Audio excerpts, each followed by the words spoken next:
Coming up, a thriller about a reformed assassin on one last mission. Questlove and the history of hip-hop. Plus, our distraction of the week. I'm Mel. I'm Dave. This is the Library of Lost Time. I'm a longtime fan of the American author Rob Hart. He writes thrillers that mash up genres in really fun ways. There's always a lot of action, but the stories are character-driven. They're like awesome thrill rides with themes that you can also sink your teeth into. His book, Take Out, is a collection of culinary crime stories set all over the world. Big thanks to him for introducing me to Hainanese chicken rice from Singapore. Yeah, you made that for the restaurants episode. It was really good. It is really good. Boiled chicken. Who knew you could make it so good? Yeah. I also devoured his book, The Warehouse, in the summer of 2019. That one is set in the near future at a company like Amazon. The company basically controls everything, and an unlikely duo has to team up to stop the company's nefarious plans. I remember you talking about that book. It's really good. Yeah. And then his novel, The Paradox Hotel, is a sci-fi crime story set in a hotel that caters to ultra-wealthy tourists who are about to embark on time travel trips. He has a really fantastic imagination. From the first page, I'm always immersed in the worlds that he creates. His new book is Assassins Anonymous, and the premise is a killer. I see what you did there. I couldn't leave that one on the table. Yeah, just low-hanging fruit. Our hero is Mark. He was the deadliest killer for hire on the planet, but he's seen the light. No more killing. He's even joined a 12-step program for former assassins. So it's only the straight and narrow for him. Assassins Anonymous. Yes. But then he's attacked by a mystery man at a meeting. Oh. And he has to go on the run to figure out who's trying to kill him without killing anyone himself. Because he's in the program now. Yeah. The story opens on Manhattan's Lower East Side. He is at his meeting. And after a little peek into his internal monologue about adrenaline and its effects on pain, we are dropped into the middle of the action. I loved the hard-boiled first-person narration. I want to read you a little bit. Okay. When you've been at this long enough, and I've been at this long enough, time turns into a thing you can hold in your hand. You can rotate it and examine the angles. You end up confronting things about yourself, like why you're sprawled on a cold linoleum floor amid the shattered remains of a flimsy folding table covered in cheap coffee and leftover donuts. You wonder which of your sins summoned the man who put his boot to your chest and sent you flying. That sounds fun. Mark is a character you want to root for. The writing is very snappy, and the chapters end with mini cliffhangers, so it's nearly impossible to put down, which is exactly how I felt about The Warehouse and The Paradox Hotel. This one is Assassins Anonymous by Rob Hart. It's a great summer read. Do yourself a favor, get it right now. Questlove is a drummer, a record producer, a filmmaker, a music journalist, and an actor. And one of the coolest people around. Yeah, maybe the coolest person on the planet right now. He is one of the frontmen for The Roots. They're the house band on The Tonight Show with Jimmy Fallon. But that is just the shiny outside of the Questlove onion. He's produced albums for people who include Elvis Costello, Jay-Z, and Amy Winehouse. He produced the Hamilton soundtrack. Yep. He won an Oscar for directing a documentary about the 1969 Harlem Cultural Festival. That movie is called Summer of Soul. If you'd like to see Stevie Wonder or Sly and the Family Stone played live in the 1960s, and you absolutely do, you'll want to see this, Nina Simone steals the show. But I'm here today to talk about Questlove as an author because he's also written a handful of books. He's just showing off now. Pretty much, yeah. He wrote a book called Creative Quest, which is what he's learned about the creative life. That came out in 2018. It feels like Questlove is sitting with you and walking through all the hard parts of making stuff. More recently, he wrote Music is History. That book came out in 2021. It's a popular history of contemporary America spiked with music recommendations. Oh, that sounds really fun. Yeah. He walks the reader through the years 1971 to 2002, talks about what was going on with him and American culture, and then gives a playlist of significant songs that came out that year. taken together. It feels like a museum display about how music and history talk to each other. Nice. Yeah. He has a new book out. It's called Hip Hop is History. And as you might expect, it's the history of hip hop combined with his reflections and opinions. He starts with Rapper's Delight in 1979. My favorite. Yep. I can actually do part of it. I won't, but I can. But I could. I won't. I think they'll have to wait for another time. I honestly can't think of anyone I'd rather have walk me through the last 45 years of that music. I'm very curious to read what he says about it, and I'm even more interested in hearing the tracks that caught his ear. He has narrated all 3 of those books as audiobooks. Oh, that is awesome. Yeah. So some readers say that's the smart way to go through them. Play a little Questlove, jump over to YouTube, hear the music he's talking about, and repeat. The book is called Hip Hop is History by Questlove, and it just came out this week. That's what I said. Distraction of the week. Keep my head fed. Distraction of the week. I was scrolling around Twitter the other day when I should have been working. Sure. And I saw a message from a friend of ours. He said he had just booked his tickets for the Sahara to go LARPing with the Chaos League. And I was like, there are so many things in those dozen words that I need to know more about. LARPing in the Sahara. Yeah. Chaos League. Yeah. So let's unpack those things one at a time. Okay. First, LARPing, for anyone who's not familiar. LARP stands for live action role playing. It's like being in a play or movie out in the real world. You play a character, but there's no audience and no written script. Everyone that's participating is creating the story as they go along. It sounds more complicated than it is, but if you've ever done a murder mystery dinner theater or, I don't know, imagine to be a monster chasing your kid around, that's LARPing. So if you played dress-ups, you were kind of LARPing. Yeah. When you participate in a big event, there'll usually be a game guide. So you're not just kind of out there standing around in a costume like, what am I supposed to do now? Yeah, right.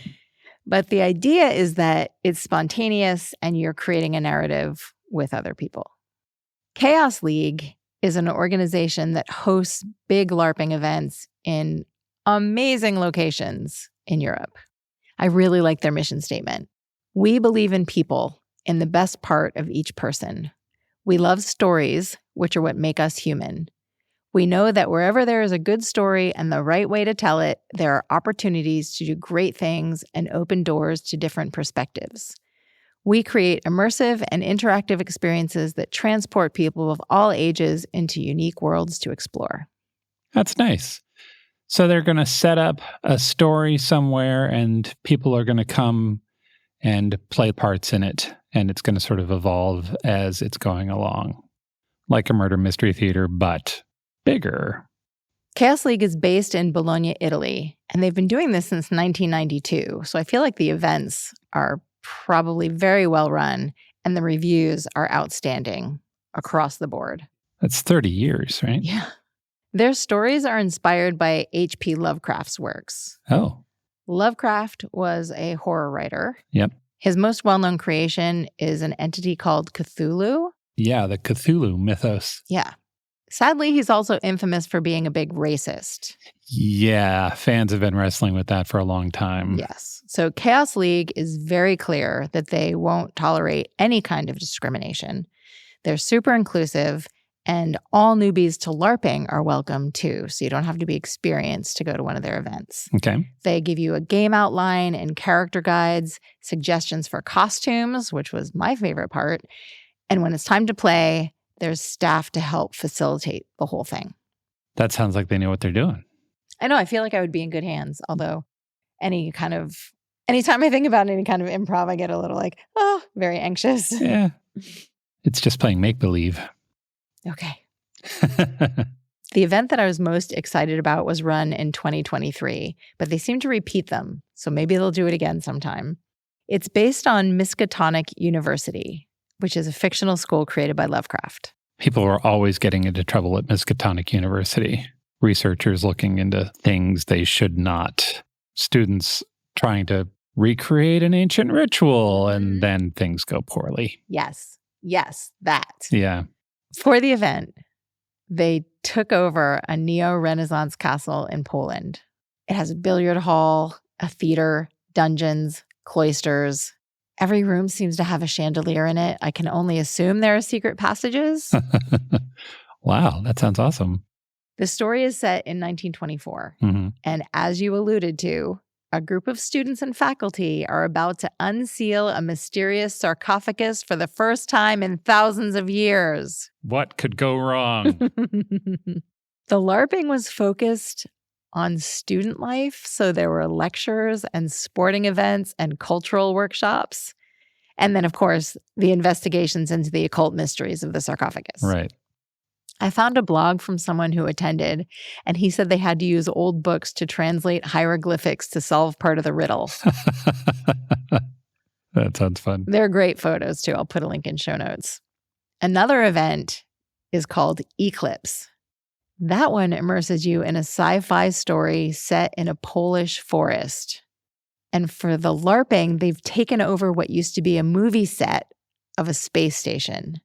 There are 13 domes, like small house-sized domes connected by plexiglass passages. And you spend the weekend pretending it's 2059 and you're a member of a mission to establish a base on an alien planet. So they're using an old movie set and they've sort of created this story to take place there. Yeah. That's really cool. How many people usually get involved with something like that? So these bigger ones have like 150 people. Wow. Yeah. You're like part of a big crowd. Yeah. Because I was like, oh, I don't know, like abandoned space station in the middle of the Polish forest. That sounds kind of scary. And you're there all weekend. Yeah. Like that's a great setting for a horror movie, right? Yeah. People are LARPing and then whoopsie. But I think I would feel a little better if there were a lot of people around. Yeah. Okay, now we get to the Sahara. Oh, all right. Expedition Sahara is set in 1934. It's the story for the search of the legendary city of Zerzura. And your character can be an explorer, a parapsychologist, a legionnaire, a politician, or an adventurer. Obviously, I'm going to be a parapsychologist. Yeah, definitely. Yeah. And all of this is happening in the Sahara Desert in southern Tunisia. The camps have real Berber tents and working antiques from the 1930s and carpets and cushions and torches. The meals are cooked by local chefs, and they promise you get to eat bread that's been baked under the sand. The photos are stunning. People's costumes are so good. They all look like they're in the movie The Mummy, and there are these kind of reddish-orange sand dunes and this hard blue sky, and then at night they're sitting on oriental carpets with torches. Amazing. That sounds fantastic. If combining LARPing and travel sounds like your kind of thing, they do have an upcoming event in Florence, Italy this fall that still has spots available. It's called The Secrets We Keep, and it's a thriller set in the 80s and 90s. This one only has about 35 players. Oh. The backstory is that all of them grew up in the same orphanage, and now they're meeting again for the first time in a long time, and buried secrets are unearthed. They said it's inspired by Stand By Me, and I was like, okay, that's nice. But also Lord of the Flies and It. That feels like a very strong way to visit Florence. We have had Florence on our list for a while. Visit strongsenseofplace.com/library for more on the books we talked about today and to see photos of the incredible adventures offered by the Chaos League. Thanks for joining us in the Library of Lost Time. Remember to visit your local library and your independent bookstore to lose some time yourself. Stay curious. We'll talk to you soon.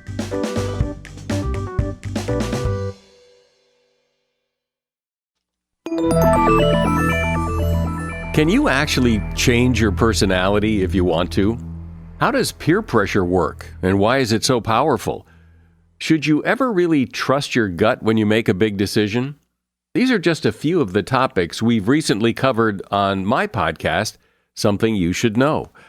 I'm the host, Mike Carruthers, and each episode of Something You Should Know covers multiple topics that are likely relevant to you. You'll discover things you can use in your life today, right now, like how to have a great conversation, how to be more courageous, The Anatomy of the Perfect Apology, and much, much more.